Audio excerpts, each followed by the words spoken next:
네, 아까 우리 존경하는 한명숙 의원님 그리고 심상정 의원님이 말씀하신 거에 경제 위기에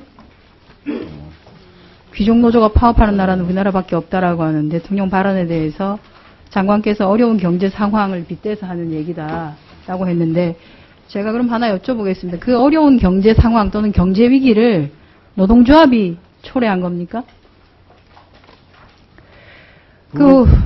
누가 초래했다라기보다도 아니 근데 왜 그 책임을 거기다 경제 상황이 유럽 재정위기든 경제 그러니까 경제 위기가 있다는 건 알겠는데 그 경제 위기가 그게 환율 정책이나 경제 정책이나 최저임금 제도나 사회 안전망 제도인데 이런 정책들을 노동조합이 결정을 했습니까?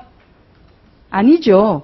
다음에는 혹시 비상경제대책회의 같은 데 가시면 대통령께서 그런 발언을 하실 때는 헌법상에 보장된 노동상권을 부정하는 얘기는 초법적인 발상 아닙니까? 그런 얘기는 안 하실 수 있도록 얘기를 좀 해주셨으면 권리를 부정한 적은 좋겠습니다. 없습니다. 안타깝다라는 말씀이었습니다. 그건 제가 장관께 듣고 싶은 얘기는 아니고요. 서희산업이 지금 파업 중인 것은 알고 계시죠? 충청북도의 음성에 위치한 사업장입니다. 오늘자로 혹시 며칠째 파업 중인지 혹시 알고 계십니까? 양해해 주시면 담당 국장이 보고하겠습니다. 됐습니다. 그까지만 됐고요. 고용노동부가 2011년 사업장 근로감독 추진 실적을 발표를 하셨는데 거기에 따르면은 지난해 근로감독을 받은 사업장이 39,980곳이라 그랬고요.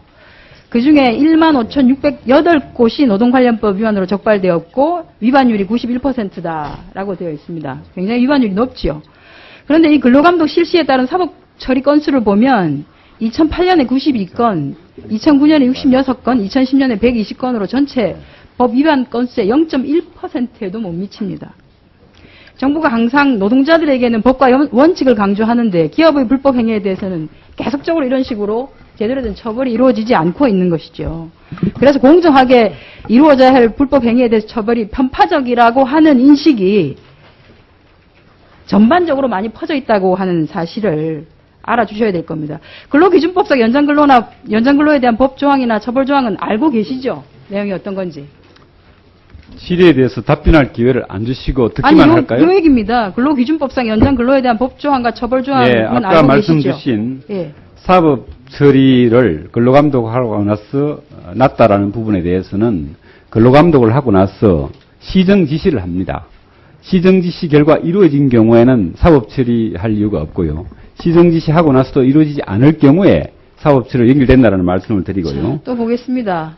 서희산업으로 돌아가겠습니다. 서희산업의 저희가 그 조합원들로부터 연장근로와 관련된 월급 명세서를 좀 받아봤어요. 작년 6월 달에 이 땡땡이라는 노동자는 214시간의 연장근로를 했습니다. 한 달간. 연장근로만 214시간이면 그분이 8시간 근로하는 것과 합치면은 하루에 19시간을 근무를 하세요.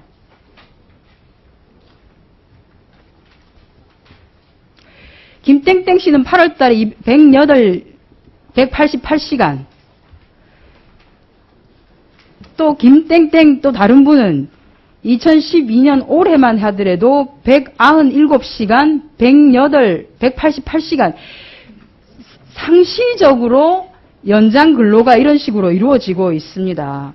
노동부가 만약에 이 사실을 몰랐다면 노동부가 도대체 누구를 위해서 존재하는 것인지 의심할 수밖에 없습니다. 그동안 해왔던 걸 보면 주로 이제 근로시간 면제 제도 만들어지고 난 뒤에 노동조합 탄압하기에 바빠가지고 다른 업무를 살펴볼 시간이 없어서 이랬던 거 아닌가라는 생각밖에 안 들고요. 왜냐하면 장관께서는 작년 한 해 근로시간 준수 내지는 연장근로를 지키지 않고 있는 사업장에 대한 특별감독 얼마나 많이 하셨습니까? 그럼에도 불구하고 이런 일이 벌어졌기 때문에 첫째는 이것은 노동조합을 탄압하기에 바빠서 다른 업무를 못 챙겼다. 두 번째는 사실을 알면서도 방치했다. 이 둘 중에 하나입니다. 어떤 겁니까? 제가 노조 탄압하기에 바쁜 사람은 아니었고요. 노동조합이 나름대로 필요한 역할을 잘할 수 있도록 노심초사하고 있는 사람이고요.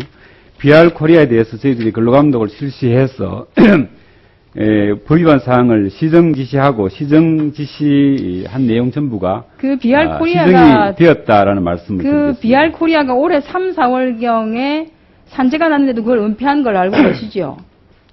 3, 4월경에 생산 작업 중에 안전난관에 부딪혀서 갈비뼈가 부러졌는데도 겉으로 보니까 멀쩡하기 때문에 그냥 일을 해라라고 해서 이분이 입원하는. 근데 이것도 산재 처리하기는커녕 회사에서 공상 처리를 유도했고요.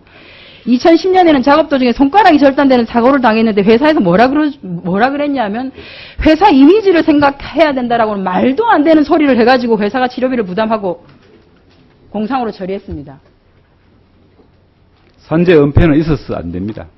있어서는 안 되죠. 네. 도대체 뭘 하셨느냐는 얘기를 묻고 있는 겁니다. 또 하나는 이번에 이 파업과 관련해서 불법 대체 인력이 투입이 됐습니다. 5월 8일부터 5월 25일 사이 19일 동안 연장 근로한 내용을 보면 이 불법 대체 투입된 인력조차도 19일 동안 122시간을 넘게 일을 했어요. 연장 근로만. 연장만. 도대체 뭘 감독하고 뭘 하시는 겁니까? 구체적인 자료를 주시면 조사를 좀 해보겠습니다. 아니 이거는 충주지청에서 이거는 하신 거예요. 제가 충주시청에서 한 일을 제가 일일이 다 알지는 못하겠습니다. 아니 이게 뭘 하시는 거냐고요. 저한테 아무런 말씀 안 주시기 때문에 답변할 준비가 안 되어 있습니다. 그 근로시간 면제 제도 정착을 위해서 노동조합 사찰하고 하는 행위를 천임 미만 사업장에 올해 몇 개를 하겠다 하실 것이 아니라 아까 그렇게 말씀하시더만요. 근로기준법이 제대로 지켜지지 않고 있는 것에 대해 근로기준법이 지켜지게 산업안전법이 지켜지게끔 근로감독을 좀 하십시오. 그러니까 전국의 사업장이 100만 개가 넘습니다. 모든 사업장을 100만 다 한꺼번에 할 수는 없는 것이고 아니지 않습니까? 이제 규모가 크고 영향이 큰 사업장 위주로 감독을 하게 되는 좋습니다. 것은 의원님도 잘 규모가 아실 영향이 큰 겁니다. 사업장 기아자동차 얘기 한번 해볼까요? 작년에 사람이 죽고 난 뒤에 특별감독 들어갔죠. 특별감독 들어가서 보니까 얼마나 많은 건수가 발견이 됐습니까? 그런데 그 특별감독 건수가 있어서 들어갔죠. 대기업이라고 개성계획에서 면제해주고 이런 감독 저런 감독에서 다 면제해주지 않았습니까? 그건 뭡니까? 대기업은 대기업이라고 다 면제해주고 그럼 중소기업이라도 제대로 관리 감독을 하셔야죠. 중소기업은 중소기업대로 관리 감독 안 되고 뭘 하는 겁니까? 다른 질문 넘어가겠습니다. 그 근로복지공단에 대해서 질의를 했더니 직업병 그 인정과 관련한 산재 그 보상 제도와 관련된 제도 개선을 논의를 하고 계신다 그러더라고요. 지금 노동부에서 TF가 꾸려져서 이게 어떤 식으로 진행되고 있는지 얘기 좀 해주시겠습니까? 양해해 주시면 담당 국장이 보고할 수 있습니다. 담당 국장이 짧게 좀 얘기하시죠. 그럼. 산재예방보상정책관입니다.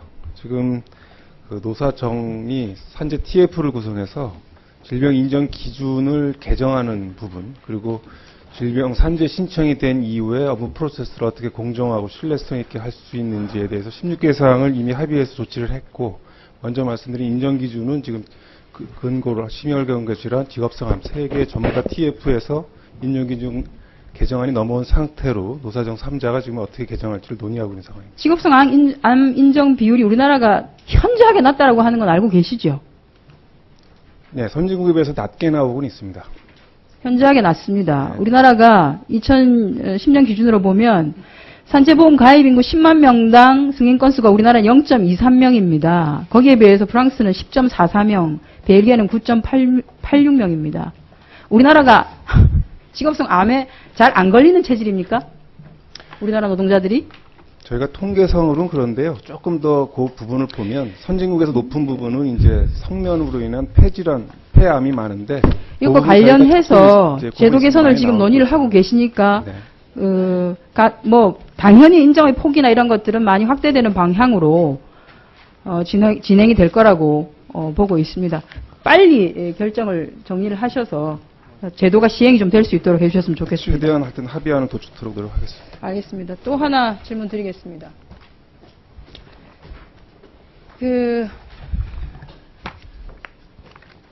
노동부가 교육을 많이 가시더만요, 교육을. 고용노동부 4급 이상 고위공무원들이 겸직 허가나 사전 허가, 이게 사전 허가를 받지 아니하고 교육을 왜 이렇게 많이 합니까? 원래 소속관리부서장의 허가를 받아서 공무원들이 휴가나 출장이나 어쨌든 복무관리와 관련한 걸 하도록 되어 있는데 강의요청 같은 경우에 사전 허가를 받지 아니하고 대체적으로 지금 그 결과를 받아본 거에 따르면 갔다 오고 나서 갔다 왔다라고 이렇게 다 보고를 하는데 이게 이런 식으로 복무관리가 돼도 됩니까? 강의하기 전에 사전 신고하고 나서 하게 돼 있습니다. 허가가 아니고 신고 사항입니다. 갑니까? 허가가 없어도? 그렇습니다. 신고하고 가는 겁니다. 신고만 하면 된다는 말입니까? 신고라는 것이 허가를 전제로 하는 겁니까? 아니면 신고만 하면 되는 겁니까? 강의를 나갈 때는 신고하게 돼 있습니다. 신고도 안 하고 신고를 안 했기 때문에 여기 나온 거예요. 그 사항에 대해서는 제가 구체적 사실관계를 좀 그 파악해봐야 될 구체적 것 같습니다. 사실관계는 이미 감사원으로부터 주의 요구도 받으셨잖아요. 제가 지금 갖고 있는 자료가 없습니다. 감사원의 감사 결과 보고를 안 했습니까? 장관께는. 의원님께서 지적하는 사항에 대해서 제가 들은 바가 없어가지고 지금 파악을 못하고 있습니다.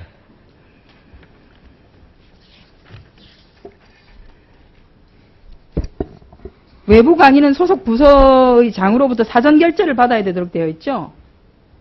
신고로 알고 있는데요. 네. 아니, 담당 국장님이 말씀을 해보세요. 자, 소속 부서의 모르신다 장이라 그러니까. 하면 사무관리 규정 제16조 제2항에 의거 각 기관에서 제정한 위임 정결 규정에 규정한 당의 공무원의 휴가, 출장 등 복무 관리에 관한 사항에 대하여 전결권자를 말하며 결재는 반드시 강의 요청 기관에서 요청한 공문서에 근거하여 서면으로 받아야 한다. 이게 그냥 신고면 다 끝나는 겁니까? 사전 결재라고 하는 게 결국 허가를 말하는 거 아닌가요? 말장난을 하시다고 하는 게 국장이 아니죠. 답변하도록 기회를 주셨으면 좋겠습니다. 감사원입니다. 이제 외부 강의는 기본적으로 이제 외부 출장을 갈 때는 지금 말씀하신 대로 복무상 상관의 결재를 득하도록 돼 있는 거고요. 그 다음에 이제 외부 강의를 갈 때는 저희 강의 신고 시스템이 있습니다. 거기다가 신고를 하게 되고 또 갔다 와서 강의료를 받게 되면 그 강의료를 신고하게 돼 있습니다. 근데 갔다 와서 다 보고를 하셨어요. 갔다 아니요. 와서. 그렇게 하도록 돼 있습니다. 왜냐하면 강의료를 얼마를 받았는지를 미리 아니 그러니까 강의료까지 해서 갔다 와서 보고를 보고를 하게 돼 있는데 감사원에서 지적한 사전 신고가 아니라 갔다 와서 보고를 하셨다는 거예요. 아니요. 그러니까 사전에도 신고할 수 있게 돼 있고 사후에도 또 그걸 신고할 수 있게 돼 있습니다. 그렇게 돼 있는데 감사원에서 지적한 거는 이제 그런 제도를 통해 가지고 우리가 이제 통제를 하는데 지난번 감사원에서는 이제 일부 그거를 제도를 숙지하지 못한 직원들이 일부 있으니까 그것들을 조금 촉구를 해달라라는 취지로 정식 지적 사항이 아니고 저희 부에 맡겨서 그렇게 주의를 환기시킨 것입니다. 거죠. 마무리하십시오. 네. 더 쓰고 있으니까. 마무리하시죠. 1분만 네. 주세요. 지금 노동부 산하기관 같은 경우에 노동부 신규 직원 교육을 하는데, 저는 원래 추가 별로 안 썼습니다, 지금까지. 예. 노동부 신규 직원에 대한 교육을 하는데도 불구하고 출강해서 강의료를 받고 있는 간부가 대다수입니다. 이게 좀 도덕적으로 맞다고 보십니까? 그 부분은 이렇게 이해를 해주시면 되겠습니다. 업무를 잘 수행하도록 그 업무를 수행하고 있는 관계자가 가서 이제 강의 교재도 만들고 왔다 갔다 시간도 있고 주차 그러면 운행비도 들고 하기 때문에 연수원은 뭐 때문에 필요합니까? 그래서 고용노동연수원이라든지 중앙공무원교육원이라든지 지방행정연수원 같은 경우에도 관계 직원이 강의를 할 때는 소정의 규정에 따라서 강의를 다 지급하게 되어 있습니다. 고용노동부만 특별한 사항은 아닙니다. 네, 마무리해 주십시오. 예. 자, 한정혜 의원님 수고하셨습니다. 다음은 김성태 위원님 질의해 주십시오.